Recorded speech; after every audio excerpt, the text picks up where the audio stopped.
Hey now and hey me, real quick. Thank you for throwing out those subscriptions, sir. Appreciate it. I believe Jeff answered your question because I was doing other things trying to fix my internet. Anyhow, we're here. It's Wednesday. It's not Tuesday. I know. I'm sorry, but at least we let people know ahead of time this time. Like we let people know yesterday and last night and whatever. Don't yell at me. It's my fault. I mean, it's just fault. It's Chris's fault. Chris Hamilton, he did it. We're going to blame Chris because he's 187 years old. But anyhow, we're going to do a thing. We'll be right back. And you know what we're going to do is we're going to go push the buttons. Paying too much for trucking insurance? What if you could save more by making one simple phone call and keep more profit?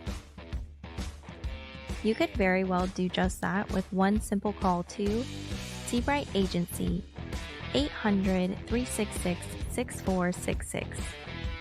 Call now. Now here's a question that all owner-operators and small fleet owners should consider. What happens when you access the unrivaled advantages that are available through the ES Advantage program? We asked Jeff and Charley from Contractors Corner to share their thoughts on how they've been able to utilize the discounts and services that are a part of the ES Advantage. So we started looking for a way to save money on fuel. And we were turned on to the ES Advantage program for fuel first. And so we got a hold of Jeff Reese and he ran us through that program. And man, we were starting to save. And then we started talking to them. Well, we saw their website and we said, Jeff, what's this thing about insurance and accounting and Right. You lease trucks? What? Right. And that's the thing is we only knew it as a fuel card. And when we started digging deeper, I mean, we ended up getting hooked up with an insurance provider, Seabright Agency, and they created an entire insurance program just for us and our people. And from that, we've learned that, you know, now there's even more potential. There's a greater opportunity, and it's completely opened up our eyes and broadened our vision into what it is we're trying to do, which is help people do better. Wrapped with the ES community just makes that process so much easier. Now, if you're an owner-operator or small fleet owner and you would like to learn more about how you can drive savings to the bottom line of your business, the ES Advantage program has the discounts and services that deliver the kind of unrivaled advantages that are designed to help you improve your overall operation. Get connected with the ES Advantage today.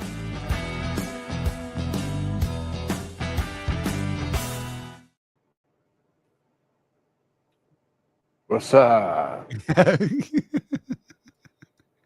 was waiting to see how long it'd take you to put your head up. That long. I got Cafe Bustelo, Jeff. Good for you. Little energy, maybe. I'll probably burn out. I'm probably drinking it too soon, to be honest. Yeah. That would be my guess. Gonna crash hard, like, you know, an hour and 15 minutes. Like, but it'll be all right. We'll make it through this. I got faith in us. I think we're gonna do all right. I'm looking for a mini fridge for my office at the house. Oh, nice. Where you at now? I'm in Indiana. Chris About, Hamilton. 40 you weren't miles. far off. About 40 miles south of Fort Wayne. Boy, it was hard to get that out. Fort Right? Wayne. You were like stumbling and tripping, and good Lord, man. Yeah, I got to go up to Michigan tomorrow to pick up a load going to Jersey. Jersey. Yeah. Immediately made my face go to the stink face. Just south of Philly. Oh. That's too close. Day cab, what's going on? Good to see. Well, they do pay me. They do pay me to go there, so you know. Right. Chris was first today. Donna was second. She tried to claim third, but she was second. I guess Hamey was actually like third. It's, you know, it's, oh, wait. No. Matt Nissen was. My bad. Who was first? Matt? Matt was third. Donna was second. But then she left and she said she's going to be busy. So I'm just saying. Yeah, she's teaching class tonight. But Chris was first. He's like, pow. I haven't even seen Craig. Midlife trucker. What's up, Tom? That sounds like South Jersey. That's like that. Oh man, they got a drawl down there. Do they? No, I'm just making stuff up. Okay. Because it's South. Oh, enjoying every day at work. You know what? That's a good way to look at it. Some days I struggle with that. You know, we were talking to Josh recently, mine and Jeff's coach and partner and some other stuff, and we had a discussion and doing things. What was it, Jeff? Joyfully. Mm-hmm. Getting that into your mind, not doing things because you have to do them, but actually embracing the fact that, hey, let's do this. You know, like I want to do this. I've been struggling a bit with that lately. I mean, I don't know about you, but I've been having a hard time with keeping that going because we've got 12 billion things that we're trying to do right now. Everything's like on the very razor edge of great or nothing. Mm-hmm. You know, and trying to juggle it all out. But Tom Bell, yeah. Enjoying every day at work, staying busy and enjoying every day at work. I think that's important. It's just been hard lately. I'm not gonna lie. Like the last couple of weeks, I've just been dreading being on the damn road, and I'm only there for 4 days. Something wrong with that. I don't know. Yep.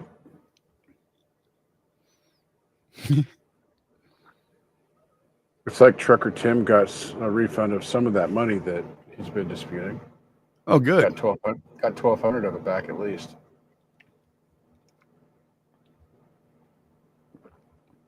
$1,200 of the $4,000 was regarding the windshield leak, so they credited him back the $1,200.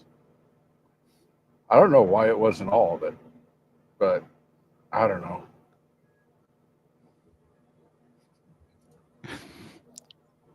You ain't lying, Tom. Check it out. My mother got my father drunk because she knew she was going to be throwing him out, and she wanted a boy. Just saying, that's how I'm here. And then she threw him the hell out. Oh, good times, good times. Trucker with T-Bone, how you doing? Hey, me, welcome back. Swift AI for dispatch.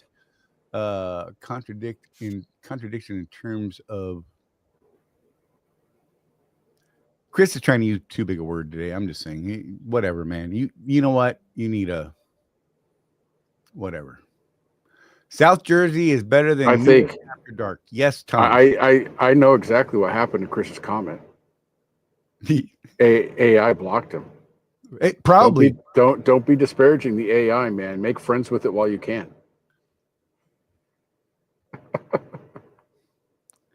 You know, tricking with T-Bone. There's quite a few out there that I feel that way as well. Yep. Certain channels, I'm not going to name names like Jason Pote or anything like that. They make me giggle, but they make me mad at the same time. Wait, did I? Dang it. Said I wasn't going to say a name. Anyhow, we're going to slide right over that one. Don Hamey, thank you for answering my question. I was questioning the overhead because on my 16 Freightliner with 12 million miles, that'd be awesome. 1.2 million miles. I didn't do any overhead on that. Yeah, sometimes they just don't need it. Well, the what I told him, he was asking if he needed to do the overhead at 100,000 miles. Since he's got a Detroit motor, my advice is not to bother with it. Right. Now, from what I understand, talking to people, if you have the Cummins, they're still recommending that overhead after the break-in period. Right. Just to make sure everything's set. But that Detroit, you don't mess with it until you start seeing a fuel mileage drop. And then, of course, if you have an unexplained fuel mileage drop, what are the first two things you check, Charlie? The overhead and the charge air cooler. Actually, two things I'm going to go with number one is fuel filters. Air filter, fuel filter, overhead charge air cooler. That's the order. I said unexplained. Whatever, man. It's not explained till you check those things. I'm just saying, whatever. Okay, Whatever. whatever. Dude, we're gonna fight. Hey, Narc said that he's friends with his AI and he named it Charley. Oh, great. Just saying. I named mine Echo. He talks to me like an old crusty paratrooper. It's kind of funny. I had to go in and talk so to him to fix his attitude. The version 4 of Grok just dropped this last week. Mm. And it keeps track of older conversations now. Nice. And it has different personalities as well, which I'm not going to get into that because some of them are a little lewd. But you can tell it what personality you want. And that can get kind of interesting if you want to play with that on Grok. I mean, let's face it, Elon is a 12-year-old boy. Right. Let's just say that. Right. So Don asked, it will not mess with my warranty, and Narc said, get it in writing that it wasn't needed from the dealership. That's a good way to do it.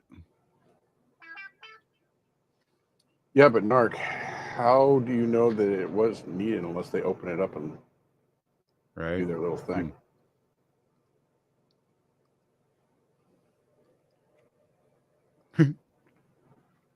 But that's been with the DD15s. You know, Bruce Malice has been saying that for, gosh, since I got my 16. Right. Look, Tom said exactly. You also need to check the nut between the seat and the wheel for fuel mileage. Just saying. Mm-hmm. I destroyed myself this week, dude. My 30-day dropped below 9. Oh, man. Yeah, I was running 70 pretty much every day for, why not? My lifetime's still over 9, but just barely. In fact, let's see. I can show you for reals. If I can push the right buttons, we'll be all right.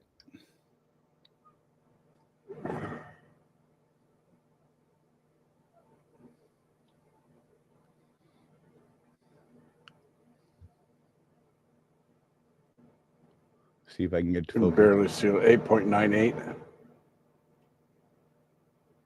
8.898. That's my 30. Okay. And then lifetime.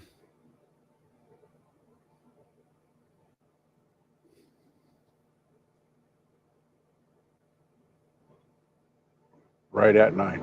Dude, right? I mean, I can't get much closer 9.005. without breaking it. So, so here's the official what I'm seeing with my truck and the DEF thing now, though, because on my 23, I was usually, 240, 250, 260 miles per gallon on DEF. On this truck, I'm about 100 miles per gallon less steady without any change. Like I'm running between that 140, 160 point. So, yeah. Block Terry, please. Oh, I got a block. Terry, where'd Terry go? Block Narc instead. Let's see. Okay, we can do that. Why not? I'm just saying, whatever. I'll block everybody. The hell with all of you. We're just going to have a show with me and Jeff today. We're just going to talk to each other. Everybody's going to be putting time out, and nobody's going to be able to talk. The only bummer is it deletes all the things that they've typed up till then, but whatever. It doesn't block it, so you don't see that I when I block them, I put them in timeout for 10 seconds, and it erases all of their comments before when I did it. It just whatever. So if they actually had any good comments up there, I just deleted them. So I'm a jerk face. Whatever. I don't even want to fight. I mean, I do want to fight. Jeff, you want to fight? Let's fight, bro. I got something to fight with you about. I've been doing 10 up, 10 down all week, man. Perfect. I'm going to win this battle. Jeff and I have had the same opinion for quite some time about some carrier-based type things. At my carrier, there's nothing in the contract which specifically states that if I use their it does say if I use their insurance, I have to use their camera. But that's an insurance thing. Yeah. And Jeff and I used to argue though, but because they were trying to coach contractors, they're like, hey, we got an event on you and we need to talk about this thing. And Jeff and I were very adamant about, well, you can't coach us. You're stepping over a line. We don't work for you. So no, you right. can't On coach the us. autonomy thing. I have recently changed my stance and perspective of that. Jeff has not, which is fine. And here's my argument. When it first came out and we were having these discussions, and some of them were pretty heated with some management people, and it got to the point where we're like, okay, fine, let's just test it in court and see what happens, right? So it turned into the coaching, not coaching thing. Because, I mean, when they do see it on their camera system, they're legally obligated to say something about it. But it's the manner in which they say something about it that was, walking a weird line, right? I am recently of the thought, back up 1 second, finding other insurance avenues was tough at the time when it was coming out. So it was almost in a way at the very beginning, it was a mandatory thing and you were going to get coached with their camera. But then we started opening up other avenues for insurance, and a lot of people did a lot of research, and, Jeff and I went out and found Seabright. Some other people found some other things. And when we did that, I think over time it's become more common actually now, and a lot easier to get your own insurance outside of the carrier. If you're not contractually bound to have that insurance, then why do that if, you don't like what comes along with that? And my argument now is you are you're making a conscious decision to pay for that corporate backed insurance program. For whatever reason, you're making that choice. Along with that, that you have to have one of their cameras. And here's where it goes crazy for everybody with my view. I believe now that by accepting their insurance and their camera, that you are also accepting their coaching. And you should be open to it. And if you're not, switch your insurance. But why aren't you switching your insurance? So, Jeff, what say you at this point, sir? The only thing I've got to say about it is it needs to be in writing. We live and die by this contract, basically. So if coaching is part of the camera deal, that needs to be in the insurance contract. Right. Yeah. It needs to be on the election page in that 54-page contract. I mean, a simple line saying you accept Swift's coaching of camera events in the event of a camera event or something like that, whatever the legalese would say. I'm going to come back to you, Chris. I'm calling. And I've got a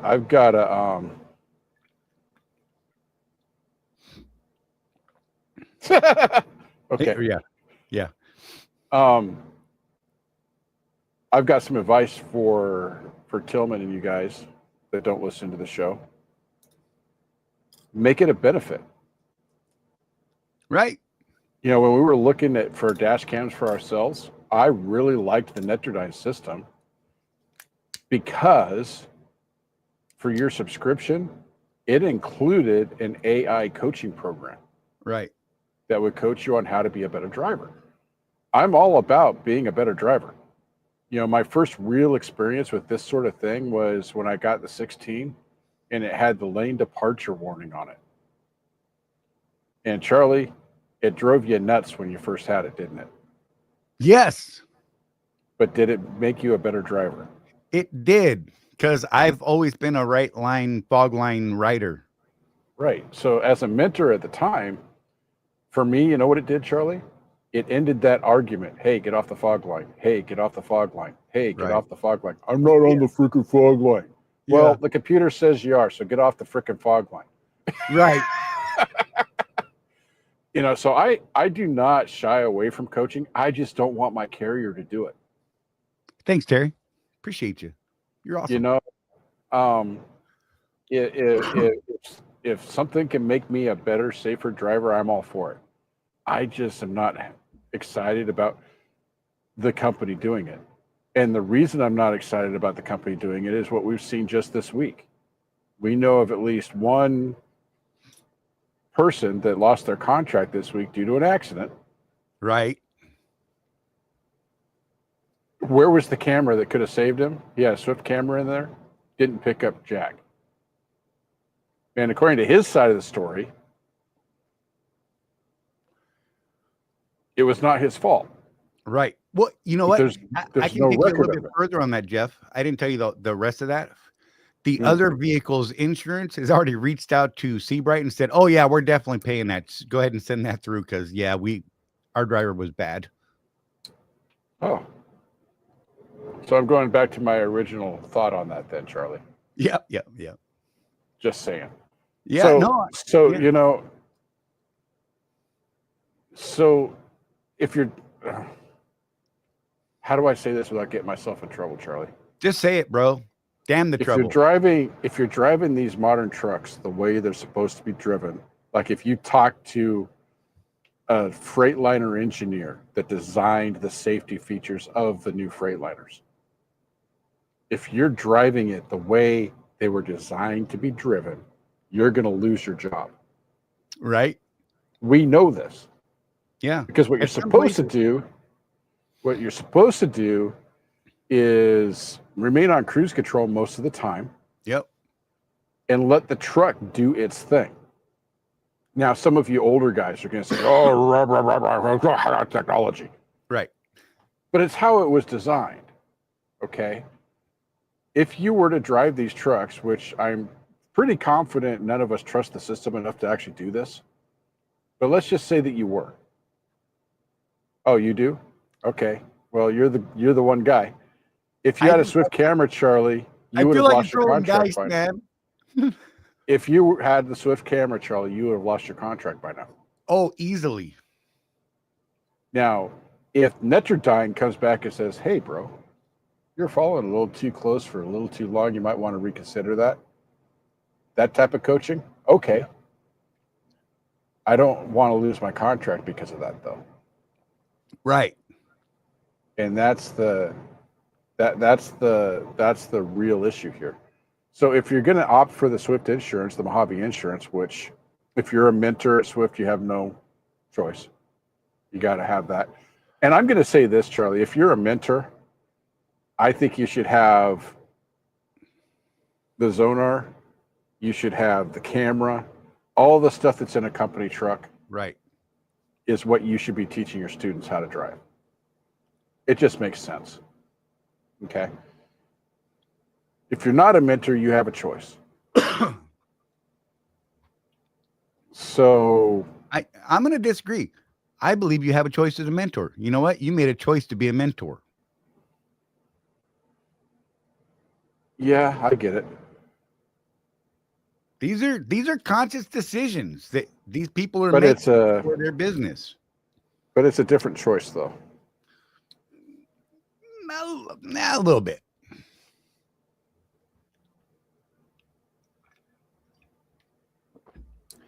The thing for me is you chose to be a mentor, and with that, you have to have their insurance, which means you have to have their camera, which means you're accepting the coaching for you and your student. That's a choice. It's a chain of events that I believe you've agreed to by accepting that base of their insurance. And let's be honest, a lot of people, I was going to say guys, but a lot of people are picking that insurance because they can't freaking adult and pay their insurance bills. Yep. They need And Papa Swift to float them. right, for a week, 2 weeks, 3 weeks, a month, 6 weeks, whatever, they want someone to carry them. Well, you know what? Welcome to the real world. Welcome to adulthood. Pay your damn insurance. Look, there's a couple things that we really need to pay for. We need to pay for our truck, our fuel, and our insurance. Without any of those three things, you have no business. Yep. If you can't manage those three things, you should not be in business. Mm-hmm. We get it. There's weeks where you're short, you had a crappy week, maybe you took a week or two off, whatever, right? But what's your plan, your conscious plan to rectify that debt? Did you save money in your maintenance account that you could transfer over because you don't need it for maintenance, but you could pay your truck note that week and your insurance and all that? Rosie and I, we, when we have, a deficit like that, and we don't even pull it out of our maintenance, we tell them, hey, we'll just dump the whole next check into covering it. And we still end up with a profit because, being a week behind for us, it's not that big a deal. We go work 4 or 5. In fact, we work one extra day. We work 5 days in a week instead of 4, right? And we make a normal paycheck and pay that old debt off the very following week. But we have a plan for it. We have a history of doing this. But all these people are like, oh, bro, I got to pay my insurance, but I forgot. I mean, look, there's legitimately people out there right now on Seabright that are 3 months behind. And I got to tell you, I'm pissed off at those people. I don't know most of them, but I think they suck because they're making this company that went out of their way to build this, low cost program for us with amazing service, and they're screwing them. And some of these people are going to lose their contracts because they don't have insurance anymore or be forced back onto the Mojave crap, right? And they'll never pay back Seabright for those times because Seabright had to cover them until they canceled them. And they're trying not to cancel you guys because, they know it's hard out here at times for people, right? Well, let's be real. Those guys aren't watching the show, Charlie. Yeah, and therein lies the problem. Look, I'm not saying we're the end all be all, but Jesus, we preach common sense, basic business practices that clearly these people don't have in their melon. Yep. Oh. No, you are not wrong, Tom. You are absolutely not wrong. That's not to say that Jeff and I and some other people won't actually actively help you. It's like Kevin Rutherford, he does not, he just, last I heard, he's not helping you. If you're a lease contractor, he don't want nothing to do with you. You're an idiot. Be gone. You made your bed, lie in it, sucker. We acknowledge that leasing a truck is not the best way to get into business, but it is a much lower bar to entry. There is quite a bit less risk involved. And once you've made that decision to do that, we're not just going to abandon people. We're going to say, hey, let's try and work it out and find the best way possible to make this work for you and everyone else, right? But they don't want to listen. They don't want to listen. We can't help them. I haven't mentioned his name in a while, but Alexia was a great example of that. She'd get pissed off at us because we'd tell her. And what's funny is she would call 4 different people in the same day. And it was funny because we all had an agreement. If Alexia calls, don't call anybody else until the end of the day. And at the end of the day, we'd all call, hey, Alexia call you? What'd you tell her? Yep. Same thing. All 4 of us tell her the same thing. And she'd do the opposite and then be mad because what we said was going to happen happened. Baffling. Oh man, I don't even know. Tom, we went over Pote's lack of ability to do math. What, last week or the week before? Oh, sweet Jesus!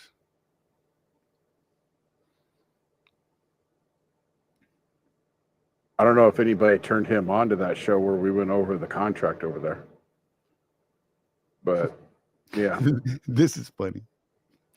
Poe was trying to explain math to me, that he makes more than me after deductions, but I net more than he grosses. Yeah, yep. Man. Dude, I was trying to watch his video. He put out one. I gotta stop watching his stuff. I really don't actually watch his stuff a lot, but I had this weird bug in me because it's just been a thing lately. And he's talking trash about Narc and some other people. He hasn't mentioned us yet, which is fine. I don't care. I'm not mentioning him to get him to mention us, right?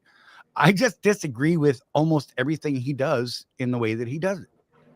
Yeah. I think he should just say, I'm not a truck driver. I'm a recruiter. I don't do math. I suck at it. But, you know, I don't know. Maybe go talk to Jeff and Charley. They can help you out with some real math. That would be a nice thing. But, you know, we tried to reach out years back with, you know, him, Trucker Todd, some other people, and they took it as like we were trying to muscle in on their stuff. And we're like, we don't care. Like Jeff and I don't consider ourselves YouTubers, right? I mean, we do a thing on YouTube. So I guess technically that makes us YouTubers, right? But it's an avenue to be able to reach people that we wouldn't normally reach, right? Yeah. And we can use our voice and we can put up displays and things like that. And we can have real-time conversations with people through the chat or bring them up on stage and they can, you know, state whatever it is they're talking about. I don't feel like I'm a YouTuber. I know that sounds weird, but to me, it's an odd distinction, but whatever. 1 + 2 potato. Yes. A sheep my drawers. Yep. That is poke math right there. I'm sorry. That makes perfect sense. That's a great picture. Right? Oh my God. Oh gosh. So apparently Pope quit Hirschbach. Nuh-uh. Did he really just quit, DJ? Are you messing with me? Tell me you're messing with me. Please tell me you're messing with me. Oh my God. I'm going to have to go look. You're a bad man, DJ. You're a bad man for making me look if that's not real. I'm just going to say that. ACAB said, I assume we've seen his community post from today in which he isn't a lease op anymore. He's actually unemployed currently.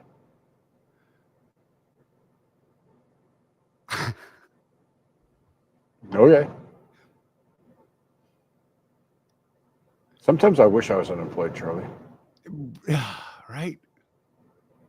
Oh, wait. I'm like clicking on other channels. Agnes. Let's get up to well, you started that one, didn't you? Because I wanted to get back to that too. Which one? This one. Trucker Todd is now actively recruiting for Garrison. Oh, okay, God. good for him. Right? And saying Swift is going to start using the inward part of the new camera, according to some really high executive. No, Right. They are not. They are absolutely not. They're, you know, they did with the smart drive in the beginning. Right? And they got their asses sued. Yeah. Hard. So no, they're not going to be turning that back on. I'm going to keep doing your thing real quick. I'm going to find something. Okay, you find something.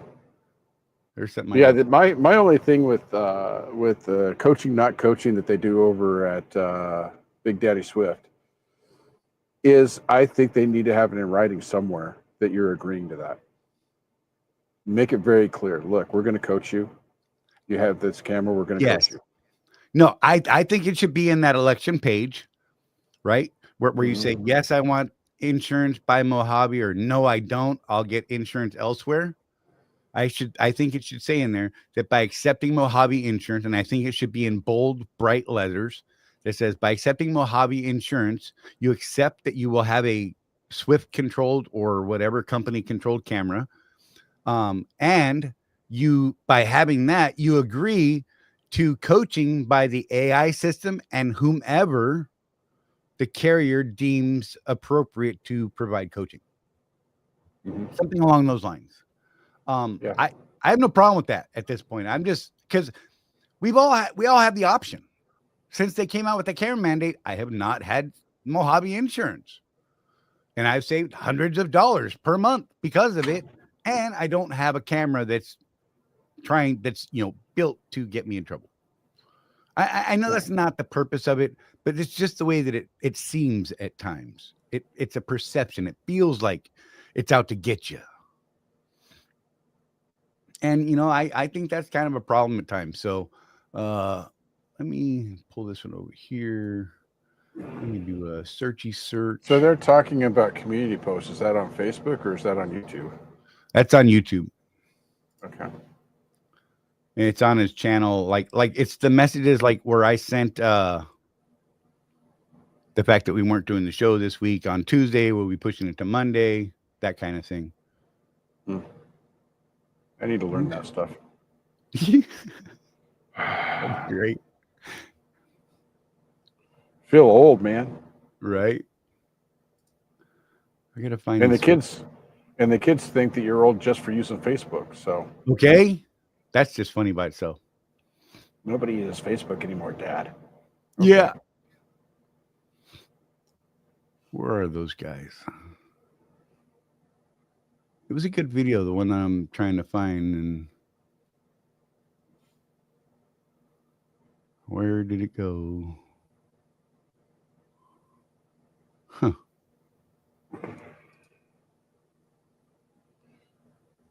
You know what I think is funny? I hear some of the kids say, just get rid of Facebook and go to Instagram. Right. And you know where my mind goes is, well, it's the same company. So, I mean, I was telling a client here recently because he's trying to bump up his social media and he's bouncing between, TikTok, which I have a problem with TikTok. And those of you that know me probably understand why. Instagram, Facebook, LinkedIn. Actually, for his business, probably LinkedIn's the better one because of what he's trying to do. Right. But I did tell him, I said, if you do Instagram videos and you have a Facebook account and you link the two, a lot of people don't know this. And probably most of the people that are watching us do know this, so I'm going to sound like I'm an idiot or whatever. But a lot of people don't. Is, whenever I post to Instagram, it automatically goes to Facebook Reels. Right. So you kind of get a 2-for-1 on that. All right, I found what I was looking for here. Watch this. Let me unmute this. Let me share this screen. Okay. Share screen. Hey, Cap. LinkedIn is a lot tougher to troll on, though. I don't recommend using it. Right. Share this one. Well, the thing with LinkedIn is what they want is they want educational posts and value added at every turn. So you have to be on your game over there. All right, Jess, let me know. And is there tool sound? For kind of proactive safety coaching. But the question on is there in-cab facing? Yeah, I'll take that one. So the camera actually does have 4 lenses, and one of them points inward, but it is fully deactivated. It's not on. You'll see that in part of the training. One of the indicator lights indicates that it's not on. It also is shipped with a cap over it. So there will be a cap over the inward facing lens. You want to throw a piece of tape over that, or if the cap falls off, you want to cover up that inward facing one. That's fine with us. It's not on anyways. It's deactivated. Even if it's not covered, we're not going to be able to see that inward facing. So yeah, the way the camera is, as Jules mentions, there's the 4 lenses. The inward's obviously not activated or turned on and will be physically blocked by a little rubber insert. But there's a road facing, and then there's looks out the passenger side and looks out the driver's side. So and hey, that provides more opportunity, I think, for coaching, more opportunity for subrogation efforts when we get sideswiped or someone cuts us off. Sorry, there's a fly flying around. Yeah. Security. But again, that is all gone through in great detail on the training as well. So another reason to look through that. So what they said, yes, the Netrodyne camera physically has 4 cameras, one of which is facing inward, but it's completely disabled. They're shipping it disabled. The little light will never come on because it's not going to be enabled. It ships with a cover on the lens. And they even said, even if that's not enough for you, put a piece of tape over it. We don't care because we're never going to use it. Yep. So if Trucker Todd is saying some nonsense like that, well, then Trucker Todd needs to fix his brain because, in case anybody doesn't know, this is David Tillman, the Night Swift Everything World VP of Safety and Everything Safety. Okay. This lady here is Jules. She is the VP of Swift Transportation Safety. So just saying, man, Tillman David works at the top levels of the entire company. And let's be real, folks. After what Todd pulled at Swift, none of these people are talking to him.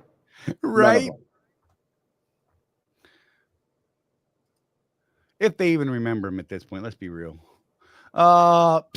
You know, but yeah, so okay, so that's done.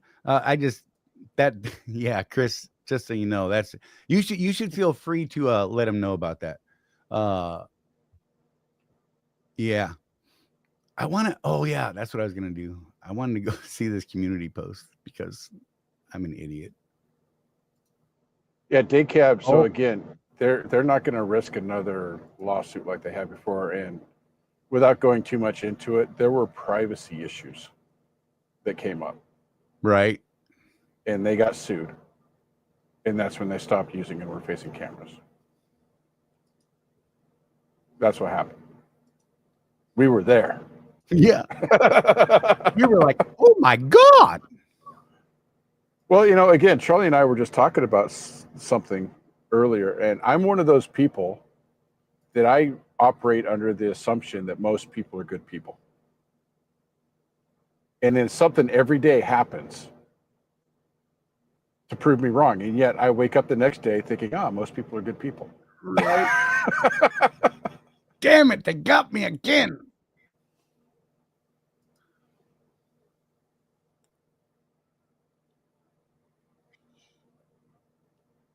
Yeah, and a good point was made earlier. Let me see if I can find it here. Yeah, Tom. Let's not forget those cameras have wide-angle lenses, and there's a great reflection off the windshield. And we have seen people lose their contracts because that reflection off the windshield caught them with their phone in their hand. I don't even know what to say about that, Charlie. Right. I mean, it's been the law for a long time to not have your phone in your doggone hand when you're driving a vehicle, car or truck. It's illegal. So my advice there is don't do that. You better stop with your craziness. The hell kind of thing is that to say? Yeah, no doubt. What do we got? Freight Cat. You have to read it. He says, so I've come to the point in life I need to be home more. I've got 3 grandkids and a wife that needs me. My news was going to be I was taking a dedicated position and be home bi-weekly. That was denied by my dispatcher and the company today. I decided this is my last load with Hirschbach, and I'm going regional. If you was coming to the company based off me alone, I won't be here. But if you was coming because it's a good place, then that's your choice. Just wanted to put this out here. I'll address it in a video, possibly Friday.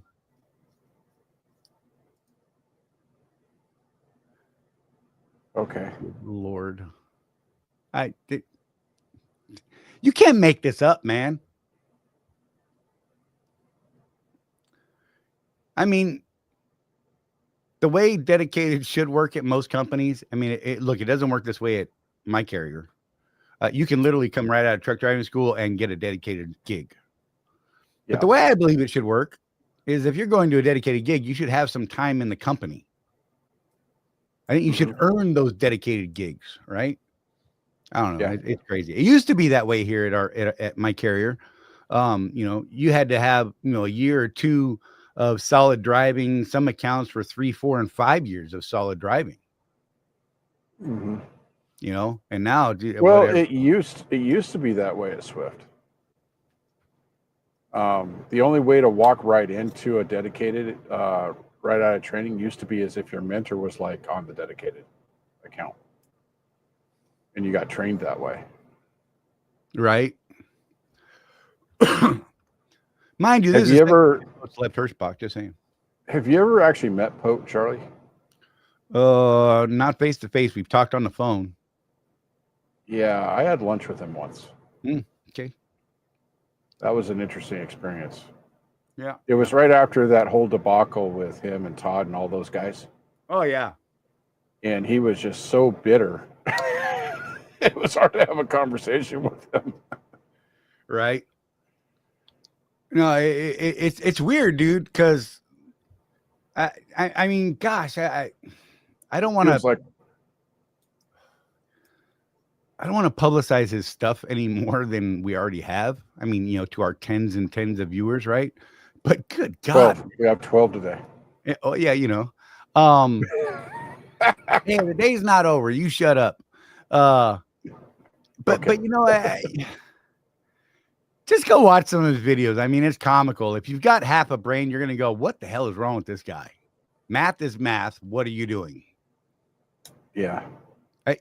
I mean, you know, we went over that contract, and Charley did a good job of showing the differences between his contract at Swift and the contract at Hirschbach. As best, it's really hard to do an apples to apples comparison Right. with a lot of this stuff, but we try to do our best. I mean, if you're happy, you're happy though. If you're Right? happy and you know it, clap your hands. Yeah, basically. You know, it didn't seem like a contract that I'd be interested in just based on the analysis that we did. But, you know, and we say the same thing about all big carriers, Swift included. There are people that make money there. Right? Right. I mean, you remember when CR England was a big leasing company? Remember their big thing was train, drive, lease, train, or whatever Right. it was. Yeah. You know, they really pushed that lease to purchase program to the point that it was the only company I would talk bad about for years. Now they don't have an owner operator program anymore. But I talked to one of their operators. I had been on the road for maybe 9 months at the time. Right. And he told me how to make money at CR England as an owner operator. Right. He said he the only truck he ever leased was his first truck. And then he paid the balloon payment on that. And then 4 years later, he paid cash for his dream truck. Okay. Right. And, you know, that's the same thing at any of these. Oh boy, we're going off on down that rabbit hole again. I But love it. it's the same thing at any of these lease purchase deals, right? Is it the best way to get into a truck? Absolutely not. Right. But if you can get to that point to where you have ownership of the truck, and I get it. Time is a factor. You know, Charley just leased a brand new truck.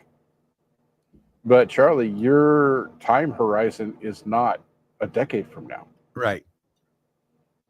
Now, when you and I both started, we were in our 30s.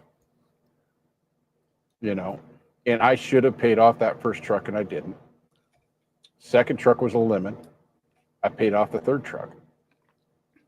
Right? And the truck lasted another 2 years. Yeah. With Over no many payments. miles. Well, 989,000 miles is what's on it right now. But that 2 years without a payment, you know what I was able to accomplish in that without a payment, Charley? Right. Someone bought a house. Right. A nice house. Right. You know, I was a homeowner before, but we escaped from Oregon, became refugees in Utah, and got a house that's 3 times bigger than the one we had in Oregon. Right.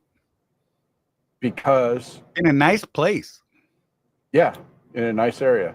You know what's funny? It's a little squirrel for you here, Charlie. Squirrel. People in Tooele are complaining about the crime. The hell. Exactly. Donna and I are just like, you people have no idea what it's like to have crime. It makes the news when somebody's bicycle gets stolen, for crying out loud. So, oh.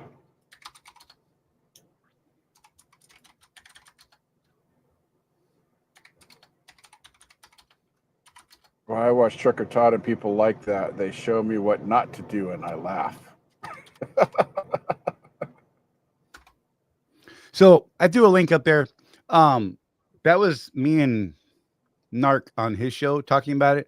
Be prepared. For those of you who don't know, I'm actually a serious potty mouth, and the F-bomb is my friend. Mm-hmm. So just be forewarned. If you have sensible language things, just know that you'll be saddened by me there. Here, I try to keep a different vocabulary, and it requires me to think really hard, which is why I'm so damn tired after these shows. It actually creates fatigue in my brain. Anyhow, but go check out that link on Narc's channel if you didn't see me on his live last week or the week before or something like that. Look, like Jeff was saying, it's hard to do an apples to apples comparison. So what I did is I did a straight comparison based on expenses of the lease. Mm-hmm.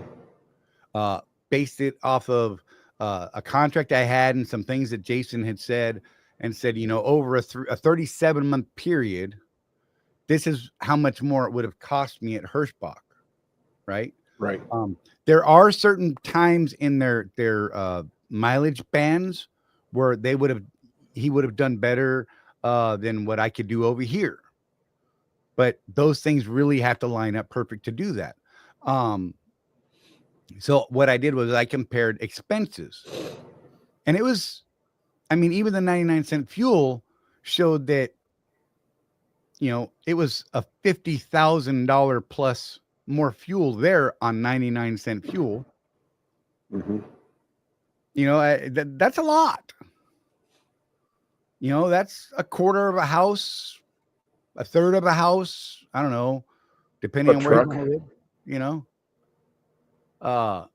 It's a truck.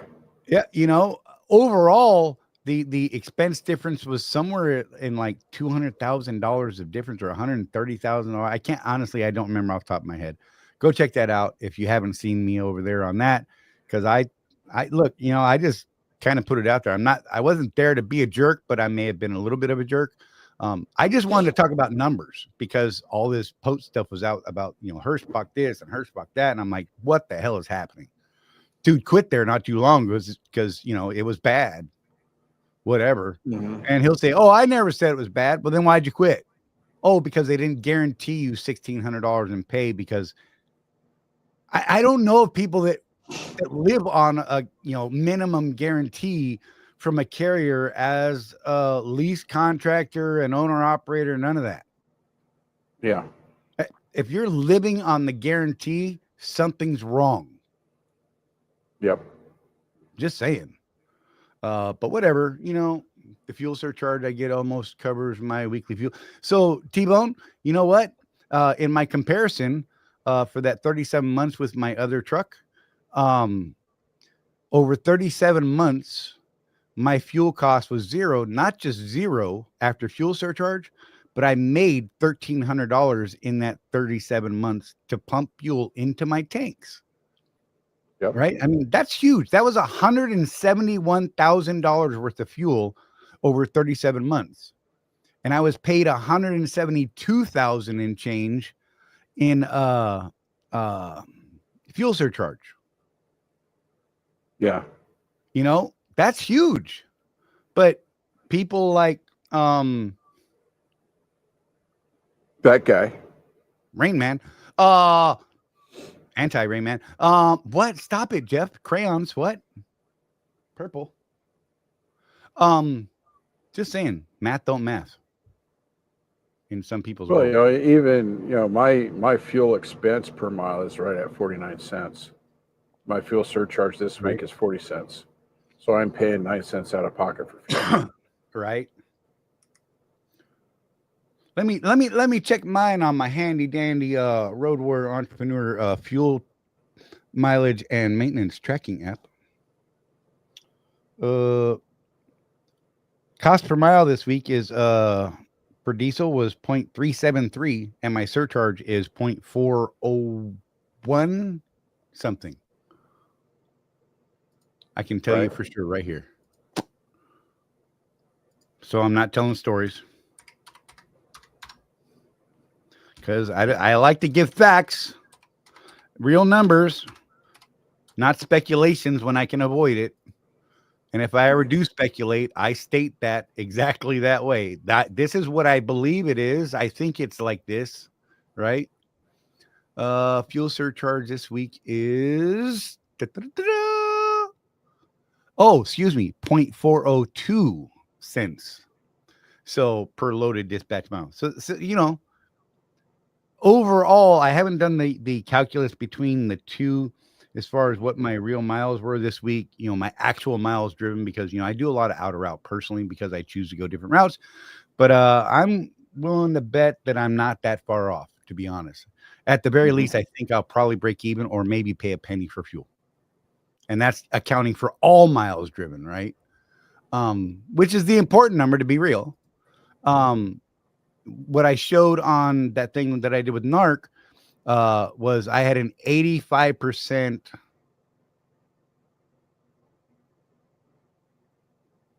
What was it? 15% out of route or non-paid miles. 15% deadhead. Yeah, let's throw it that way. I don't know how to explain it. Words are not my friend right now. But whatever. Which wasn't actually bad. I thought it was going to be way worse than that because of all the wackiness that I do. Because I literally have just said, screw it, I'm going to drive to Phoenix from Florida and just grabbed a trailer and didn't take a load because I wanted to be there for a certain thing or a certain time or have a meeting. And I didn't get reimbursed for that. I had to pay for all that fuel. And I run it on a real log, not PC, just saying. God, don't get me started on that one.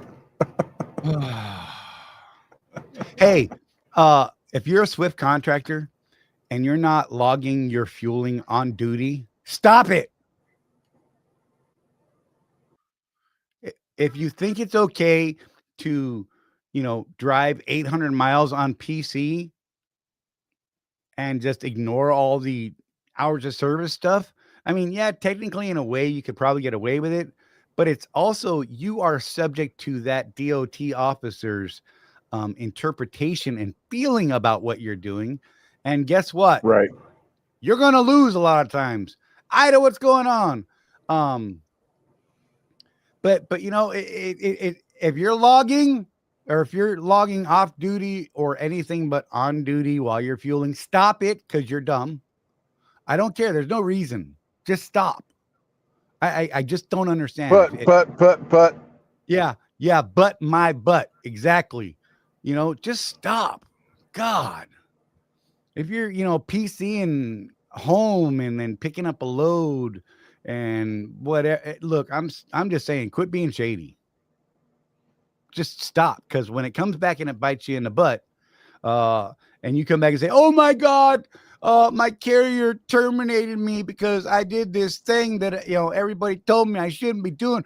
But the way I saw it, the way I believe the rule to be, well, you're not the expert because you're falsifying records of duty status and you got caught and now you're mad and you just lost your business. So whose fault is that? You big dummy. All right.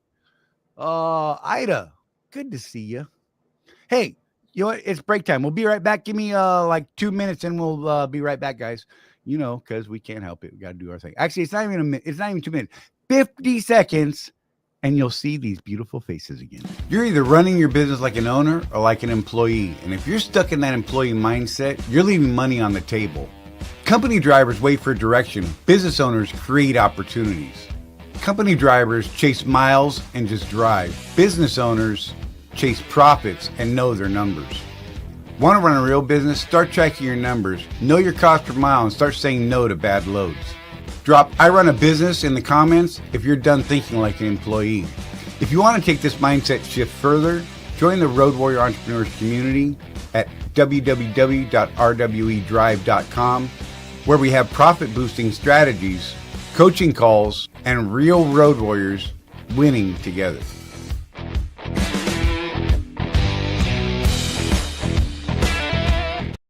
Oh, look, you never lost my beautiful face. Just saying.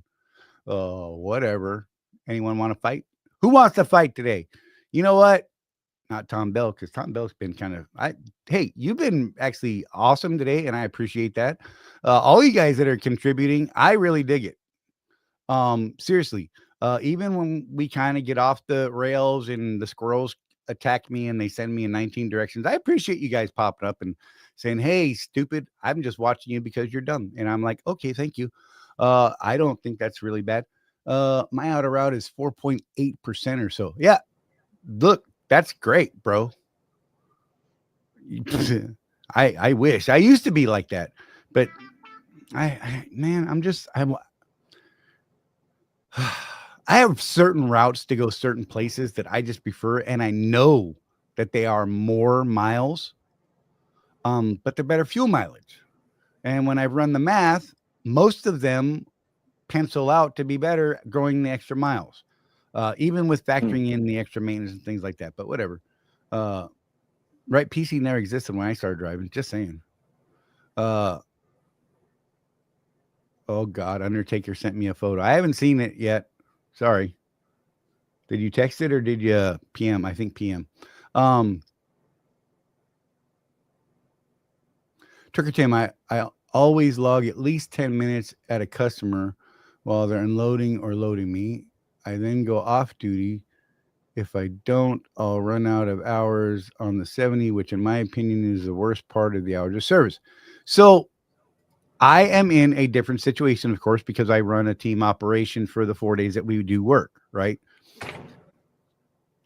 My approach to this has always been, whether I'm solo or team, and I think Jeff can kind of attest to mostly the same thing, except for the fact that at the carrier he's at now, he is absolutely required that if he's in a dock, he has to log on duty as per his carrier. Yep. But in the real world, away from that carrier, like when he was over here at Swift, the way I did it, I literally asked, I would ask while I was in there, handing paperwork and stuff. I'm like, "Hey, is it cool if I walk across the street or down the road to get a burger?" And if they said, "Sure," my time in the dock is off duty, because I was not required to be there, whether I was there or not. I was not required to be there. So I'm either off duty or in the sleeper berth. Mm-hmm. Right. And it hasn't failed me yet. I don't get it, man, but whatever. 33 days, Narc. That is insane, bro. I did not know that was a thing till who was it? DJ brought that up. And I was like talking 33 days. I'm like, DJ, you're a bad man if you're making this up. And I went and looked and I was like, oh my God. And I'm a bad friend because I didn't even see it was on your channel already, Narc. Whatever. Don't judge me. I've made it over a year over here, and I don't necessarily enjoy doing solo at this Narc's area. got 2 videos up about this already. Oh, nice. He put one up 23 hours ago, and he put one up 2 minutes ago. The one yesterday he put it says, "Freight Cat Jason Pope quits Hirschbach in under 45 days." And this one says, that one today says, "The scammer quit on day 33 of Hirschbach." I guess it wasn't the best thing ever. Damn it, Narc.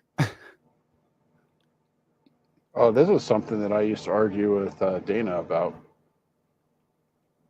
Midlife says, I love it when experienced truck drivers try to tell me that recaps get more than resets. Yeah.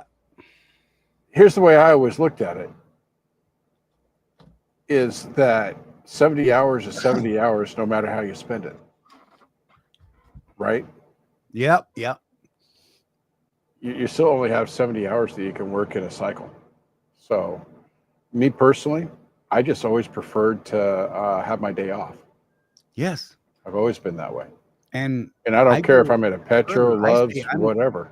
I'm going to take 2 days off unless I'm really trying to make some numbers that I don't usually want to make anyhow. Well, Even you figure that I like to start my days just before the sun comes up because I'm kind of solar powered in my old age. Tom Bell's fighting you. Ready, go. No, you can't. Hey, Victor. You cannot get more than 70 hours doing oh, yeah, you can. Slightly. Math. I thought I was stuck on people and doing their rollovers. Right. But yeah, you can get a few more hours in by doing your reset if you hit it just right. I never hit it just right though. I'm like Charlie. I take almost full 2 days off every week. So Right.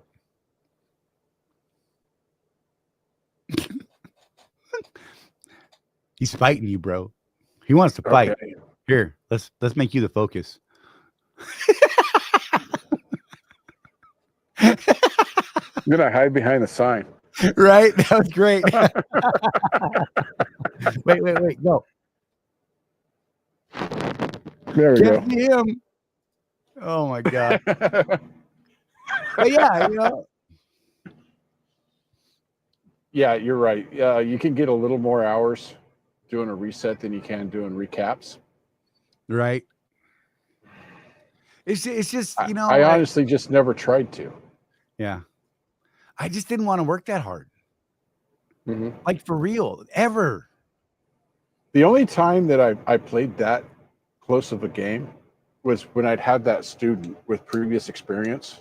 Oh, yeah. And he just needed his 250 hours, right? So, the first week or two, you have to be in the jump seat, in the passenger seat, because of the way Swift wants you to train. Right.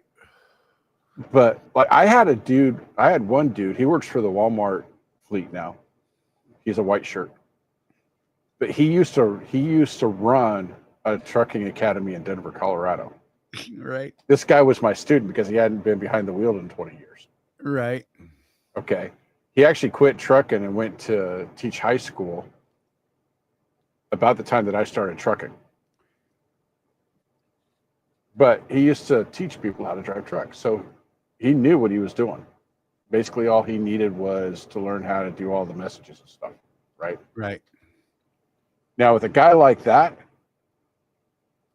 I would do that rolling reset as a team and keep the truck rolling through that 34 hours. Right. And that worked really well. Yeah, because then you only need But that you can 4-hour break. That's right. So you both get a day off, right? It's just bouncing. Right. So yeah, that was one part of the game I would play, is What if was I had the that game? magical student that could actually drive, I can't and we were remember. doing full team. I had a Russian guy that was a student one time, and I thought I was very uncomfortable being his mentor, right?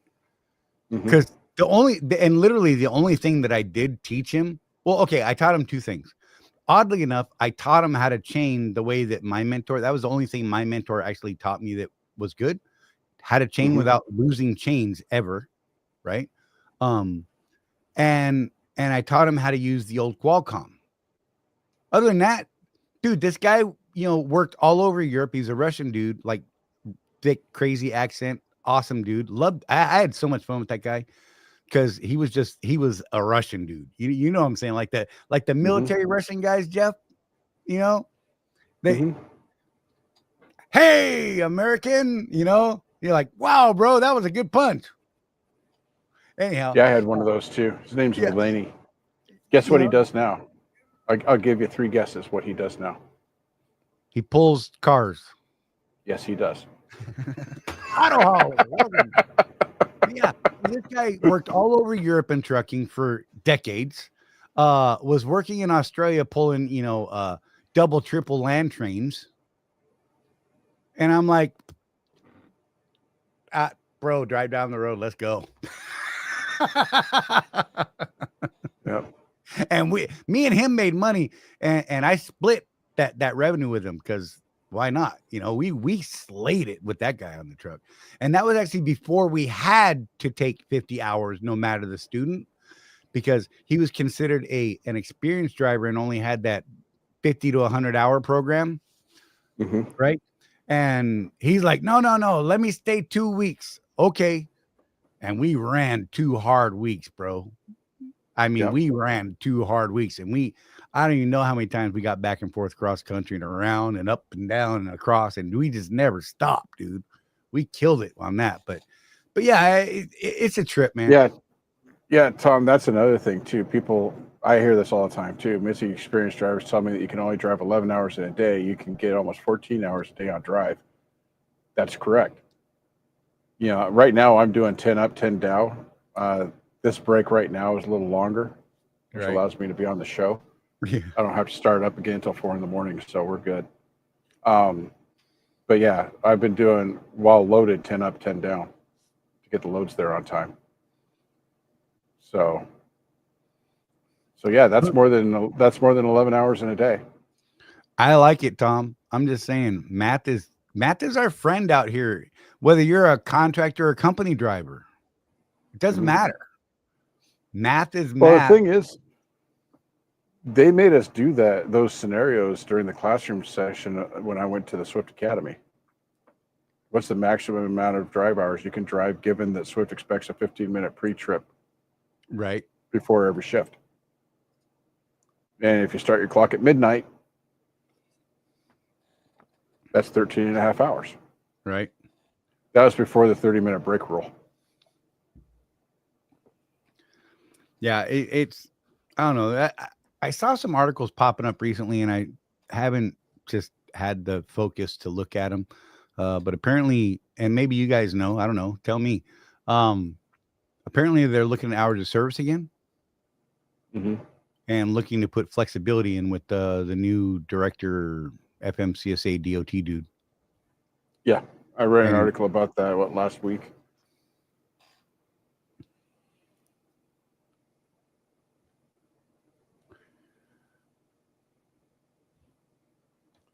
Ida, come on. Right? How to read a map. Oh.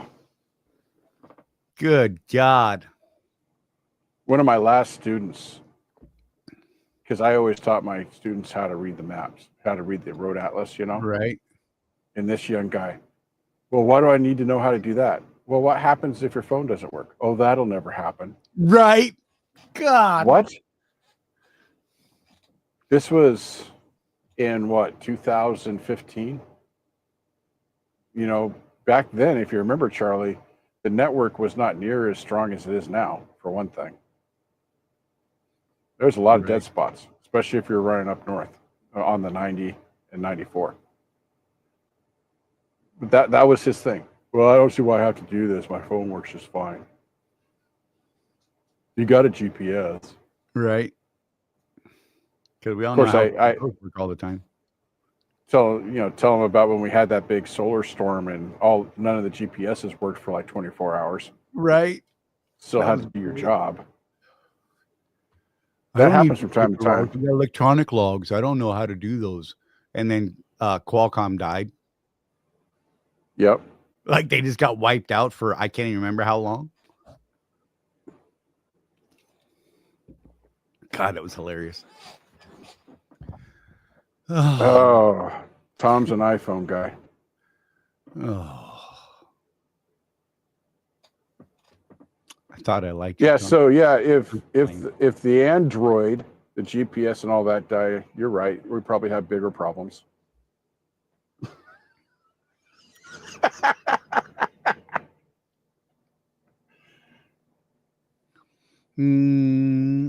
Yeah, me too, DJ. I in fact, so I don't buy a new one every year.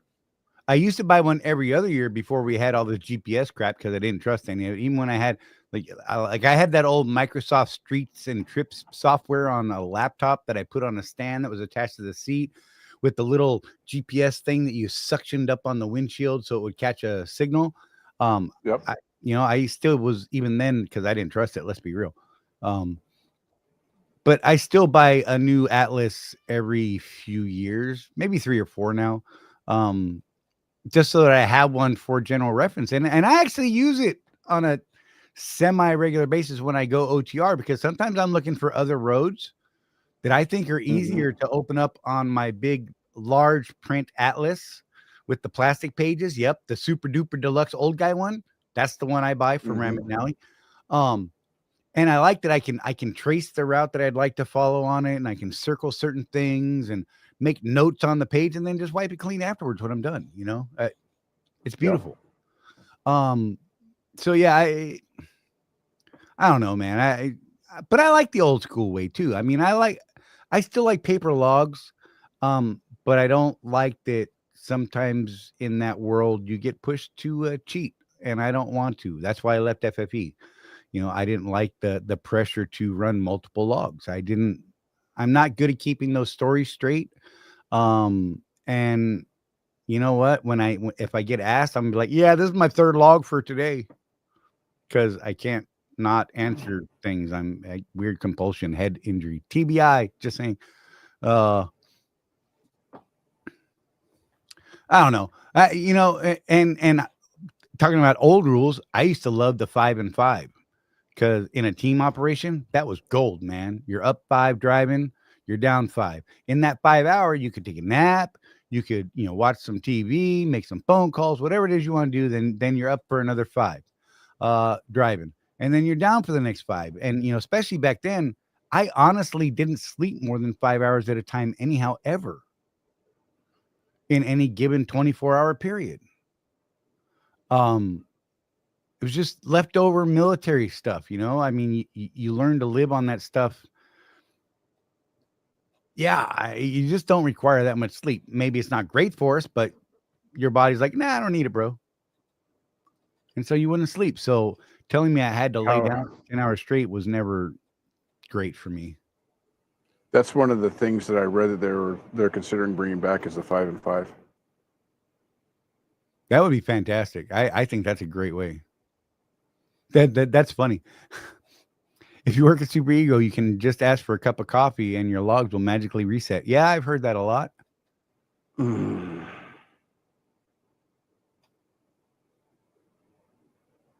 Hey, you know what? There's something to be said about that. Tom said, I've never slept in a moving truck. When I did my 6 weeks of training at Millis, it was training, not team driving. So that's why I quit mentoring at Swift all those years ago when Rosie came out on the road. I was actually still going to mentor after Rosie came on the truck. I was going to let her go work for, a month or 2 and let her stay off for a month or 2. And then I would go train a student because I like teaching. I legitimately like teaching. But I had this system where, the truck was parked 8 hours every day. We were averaging 900 miles every single day. And the truck was parked 8 hours every day. And the student was never alone. There was 2 hours in the day where I was sitting on the bunk in the sleeper berth, right? But I was awake and available. And the curtains were open and I'm watching the world go by. Maybe I'm talking on the phone while I'm doing it, but they had direct access to me. And that was only when we were comfortable getting to that point. And old safety directors and that stuff way back when at Swift told me that they needed me to team. And I said, you know what? Are we a training company or are we a teaming company? Because my understanding is that we're a training company, and therefore I would like to be able to train people, not just push them into teaming. I want to be able to teach trucking. And we butted heads, and that was the last time I mentored was Rosie. So, it definitely has changed since then. I wish that they actually pushed more less of the teaming. They say, they say, and they'll back it up. They're not pushing the teaming thing, or they weren't not too long ago. I don't know what's going on right now. I haven't paid attention, to be honest. But they're like, hey, if you don't want a team, don't team. Just get that student driving, right? Sit there in that right seat, do your training. See, for me, it always depended on the skill level that the student showed me. Back in the day, though, you remember, Jeff. Hey, man, are you going to start teaming or what, man? God, you guys have been out there 2 whole days already. Get to teaming, bro. What? My mentor went in the sleeper berth on the second day, man. Bro, mine went first day. Just saying. Well, okay. Wait. Both of mine, first day. So at FFE, I love this guy, though. Arthur Jane. He was awesome. Rest your soul, bro. Died in a truck. Not a shock to me. He was like, yeah. Nothing like a 600-pound man in tidy whities. Just saying. Not pretty. Yeah.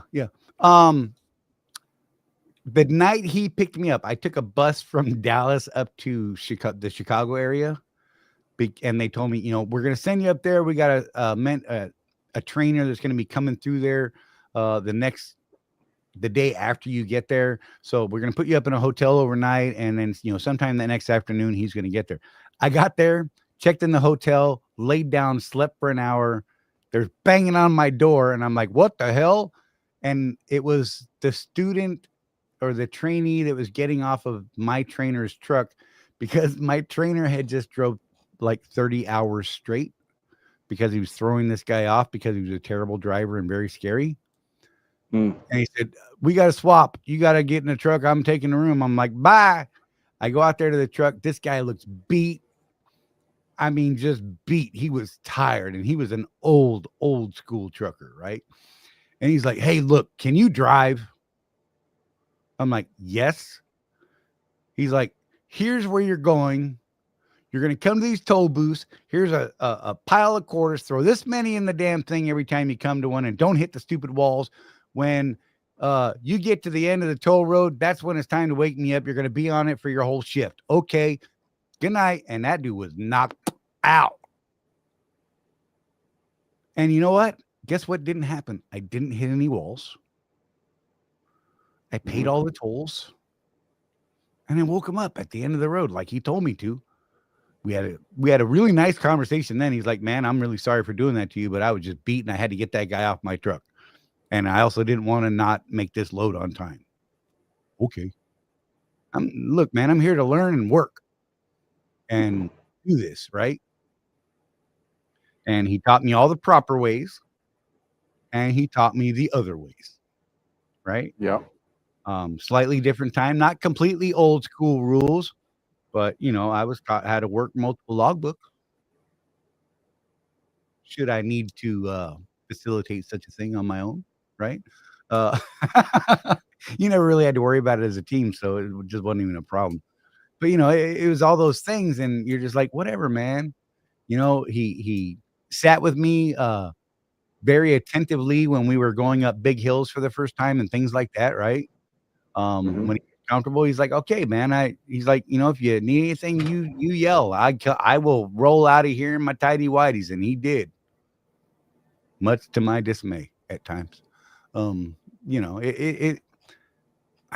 He trained, and we made money, and I made him a lot of money.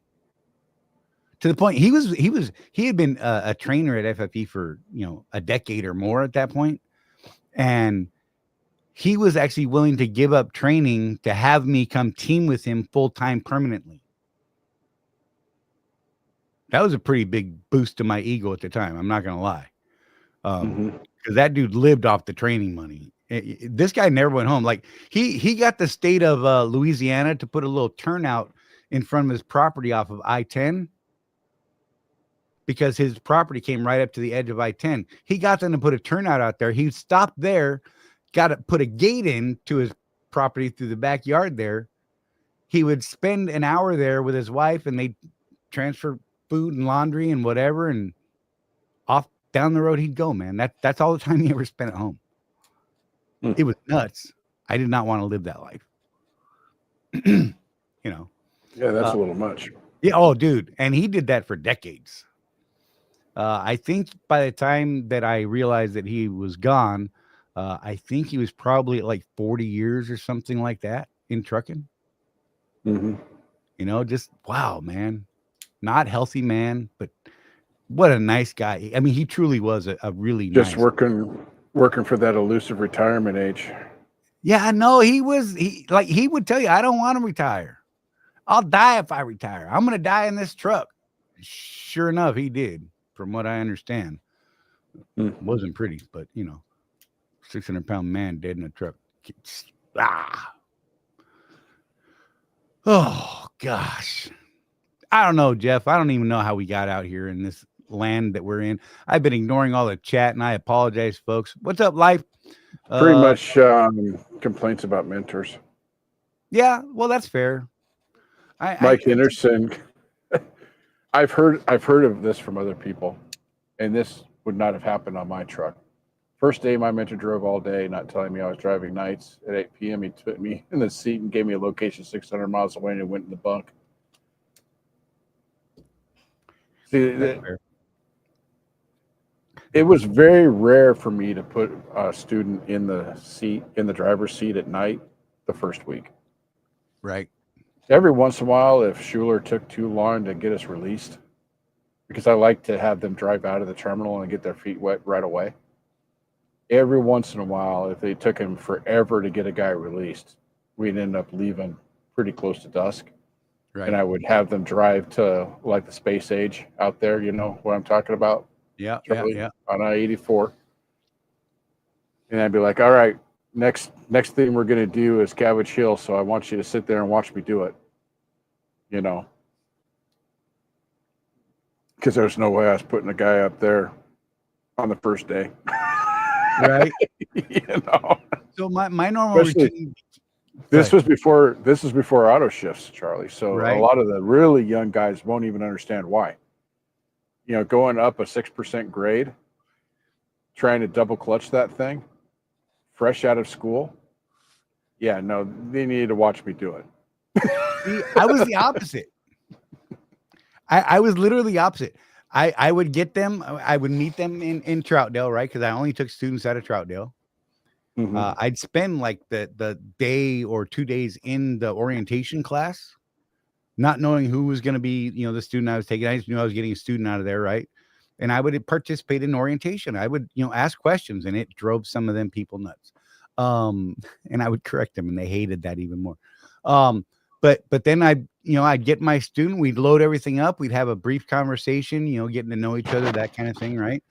And I would drive us out of the terminal, and I'd head down I-84, and I'd stop down there at the Arrowhead, mm-hmm. right? By then it was dark, and they couldn't see what was right down the road. Mm-hmm. And I would park so that when we opened the curtains in the morning, that's what they were staring at, cabbage. Right? And I'm like, all right, you ready? Because you're driving up that hill today. And they're like, huh, what? And I'm like, look, man, did you come out here to learn and drive? Or did you just come out here to sightsee? And they're like, no, I want to learn. I'm like, great. I will be able to find out everything that I need to know about this person's actual capabilities in the truck climbing that hill. And I could formulate how the most of the rest of the training was going to go based on how they handled that hill on their first day. And it was just my style. You know me, Jeff, I'm a trial by fire guy. Yeah. Don't give me instructions. Just throw me out there and say, go from here to here, make this happen. Okay. I don't know how, but I'll do it. That's problem solving. That's whatever. I don't know. So that was my take on it. So I was kind of the opposite, you know what I mean? But for me, it gave me a good feel of what their current driving ability was, what their common sense levels were even, mm-hmm. right? To look at the terrain and say, oh, that's a big downhill. Let me start slowing down ahead of time, and if they weren't doing that ahead of time, I'm like, hey, you see that hill coming up going down? We might want to slow down a little bit before we get there. Dude, how old is Mike Henderson? He is like 3 days older than Chris Hamilton. Okay. So yeah, little inside baseball here. When I started at Swift, little Mikey Schuler worked in the shop. Right. How long ago was that? Holy crap. That was back in 1927. Oh, wait.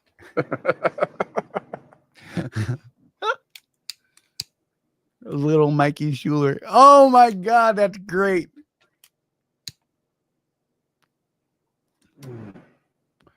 I need to screenshot that and send it to him in a text. That'd be funny. So I'm older than Mike by a year, and he's been driving longer than me. Yeah. Yeah, that's one of the things I think about sometimes, because I tried to climb the corporate ladder, Right. I tried to do that, starting in sales and work my way up through the phone company. If I had started driving when Mike started driving, how different would my life be today? Right. You know what I mean? Yeah. I mean, imagine the trajectory. Yeah. I mean, and wait, here's one of those. Would you be in as good a position or with the knowledge that you have now had you started then? Because we all know back then nobody shared information at all. That's true. Although I might be on my third M frame on a old Detroit motor. Right. An old FLD FLD with a Series 60. An old FLD. Yeah. With an old FLD, still trucking. Yeah. Yeah. I was at 23, Mike. I was recovering from 19 broken bones. Yeah. Whatever. Oh, man. Including your head. Yeah. Boing. That was a whole thing.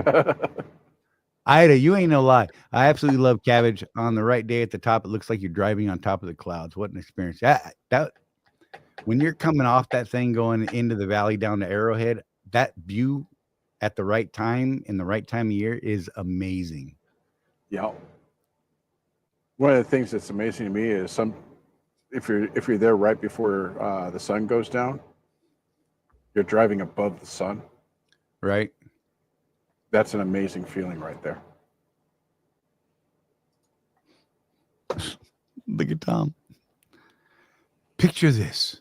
If Tom goes into something, it becomes obsolete. First career, field artillery officer. Second career, newspaper executive. Third career, truck driver.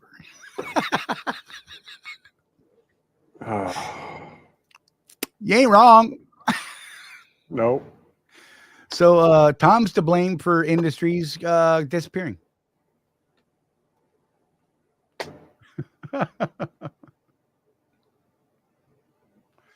Oh Lord. Hey Tom, I might still have an M1 Compass somewhere in my shed. Right. He'll know what that is. Oh Lord. You other combat arms types can't handle our compass. Bro, I could not shoot an azimuth and follow it. Seriously? Period. Seriously. Oh, wow. I could not use a compass for land nav. I was terrible at it. If I tried, I ended up so far off of where I was supposed to be. So I'm a dead reckoner. Okay. I use terrain features, right? I triangle, and I was good at it, bro. Like, they were surprised. They're like, whatever, go do your thing. I'm like, I cannot walk in a straight freaking line. But apparently, trying to follow a compass, it just, whatever. I was bad at it, but I could use terrain features and dead reckoning, and I was great. Did you ever go to PLDC? Huh? Did you ever go to PLDC? Nope. Because I refused to go to the board, so I never got to go. You know, that thick skull of yours is probably what saved your life, but well, the reason I chose not to go to the board is because I was trying to go to the board, but they're like, you're on permanent profile, you're broken. Oh, and I'm like, I'm still doing my job. I'm doing everything that I can in my job. And, you know, I was trying to get them to take my profile off. I mean, I was doing PT in the mornings and I was running and doing all these things, right? And they're like, we're not sending you because of your permanent profile. And finally, I was like, fine. And then one month they're like, hey, we're going to send you the board. I'm like, pound sand, bro. My sergeant major's like, what? I'm like, I'm not going. No, you guys wouldn't let me go because I'm like, what changed? Oh, you guys are getting a hard time from your command now? That's not my problem, man. I tried to go. You guys didn't want me to go. My time is short, bro. E4 Mafia for life. Oh, man. Yep.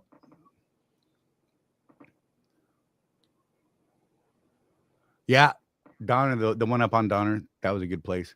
Tom Bell, I was enlisted for my first 4 years. I did PLDC at Fort Dix. The land nav course is easier if you realize that the C5 is going to land at McGuire and follow it. That's great. Yeah. See, the problem with trying to follow aircraft on Bragg or anything like that, I'm just saying, them things are going every which direction, and good luck. Airborne places, whatever.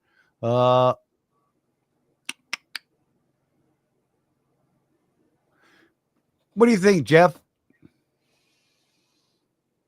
I think I'm tired. Yeah, you look it. I'm not tired either. Even with that Bustelo. See, look, I'm coming up on the crash from the Bustelo. I can feel it's like, I need to drink Bustelo at like the 45-minute mark. Okay. And then I'd be fire. I went to Bragg for 3 weeks, Campbell 2. I never wanted to see either again. That's fair. Sorry, I don't know why that tickled me so much. Oh, God. Snoqualmie Pass is also quite beautiful. Yeah, I like it. Okay, look. I like it when it's all snowy, but the road is clear. Yes. And you're driving through those spots where there's 12-foot snow walls that they've carved out. I think that is absolutely fascinating as long as there's no snow and ice on the road itself. Yeah. I love those moments. Yes, I don't want to know if you're working Mama tomorrow. Ida.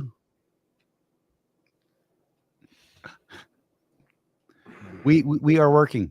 Auto commit me, ma'am, please. I don't want to wake up at 6 o'clock just to push a button. You know that. Just saying. Whatever you throw at me, I'm going to take it, so it doesn't even matter. I think that's one of the reasons Ida loves me is I just, whatever.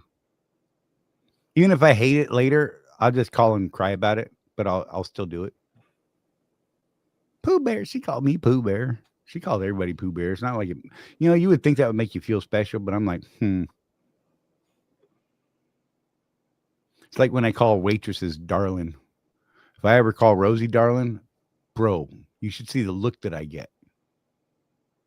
Not a good one, I just imagine. No. It's like when Rosie calls me sweetie.